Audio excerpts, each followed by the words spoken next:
दिल्ली के अंदर 2019 में दिल्ली की क्लाइमेट चेंज पॉलिसी का निर्माण किया गया था, लेकिन जिस तरह से 2019 के बाद तेजी के साथ उसका इम्पैक्ट, उसका प्रभाव बढ़ रहा है, उसको देखते हुए 2019 की पॉलिसी को रिवाइज करने के लिए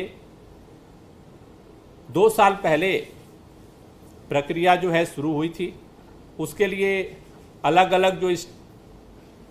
स्टेक होल्डर्स हैं, अलग अलग डिपार्टमेंट्स हैं, एक्सपर्ट्स हैं, उनके साथ एक कोर ग्रुप बनाया गया दिल्ली के अंदर, जिसमें सेवरल्स अलग अलग मीटिंग्स कंडक्ट की गई। कोर ग्रुप द्वारा जो प्रस्ताव आया उसको फाइनल करने के लिए दिल्ली के चीफ सेक्रेटरी की अध्यक्षता में स्टीयरिंग कमेटी बनाई गई थी। उस स्टीयरिंग कमेटी ने एक ड्राफ्ट पॉलिसी क्लाइमेट चेंज का दिल्ली के लिए उन्होंने प्रपोज किया। आज दिल्ली के अंदर उस ड्राफ्ट पॉलिसी पे जो अलग अलग डिपार्टमेंट्स हैं, अलग अलग जो इंस्टीट्यूट्स हैं, अलग अलग जो एक्सपर्ट्स हैं, उनके साथ ये राउंड टेबल एनवायरमेंटल कॉन्फ्रेंस का आयोजन किया गया था, जिसमें लगभग 40 अलग अलग इंस्टीट्यूट्स, अलग अलग डिपार्टमेंट्स, अलग अलग एक्सपर्ट्स ने आज इसमें पार्टिसिपेट किया है, जिसमें खास तौर से जो पूरा ड्राफ्ट तैयार किया गया, केंद्र की सरकार ने German technical support group GIZ के साथ जो है मिल करके ये पूरे देश में पॉलिसी बनाने का काम चल रहा है। दिल्ली में भी इस ग्रुप ने हमें सपोर्ट किया और उसके आधार पर ड्राफ्ट पॉलिसी बनी। जो ये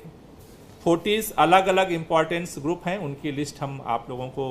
वो प्रोवाइड कर देंगे, जिसमें खास तौर से जैसे IIT Delhi, Guru Govind Singh IP university, technical energy and research जो है इंस्टीट्यूट टेरी, उसी तरह से अलग अलग जो डिपार्टमेंट्स दिल्ली सरकार के हैं, सेंट्रल गवर्नमेंट्स के हैं, उन सारों ने आज पार्टिसिपेट किया है। खास तौर से जो पूरी पॉलिसी है, वो जो क्लाइमेट चेंज है उसमें 7 सेक्टर्स को फोकस करके डेवलप की गई है, जिसमें पहला है एनर्जी, ऊर्जा और जो बिजली का क्षेत्र है कि उससे कैसे क्लाइमेट चेंज पे क्या इम्पैक्ट पड़ रहा है और कैसे कंट्रोल किया जाए उसका जो इम्पैक्ट है। उसके अलावा शहरी नियोजन, खास तौर से जो कूड़ा प्रबंधन है, कचरा प्रबंधन है, उसका जो इम्पैक्ट है। तीसरा जो है वाटर, जल प्रबंधन को लेकर के, जो जल के संसाधन है उसको लेकर के इस पे फोकस किया गया है पॉलिसी में। चौथा जो है फॉरेस्ट को लेकर के, जो ग्रीन बेल्ट है उसको कैसे बढ़ाया जाए उसको लेकर के फोकस है। पांचवा जो इस पॉलिसी का जो सेंटर पॉइंट है वो है ट्रांसपोर्ट, परिवहन को लेकर के, कि उसको कैसे जो ट्रांसपोर्ट की वजह से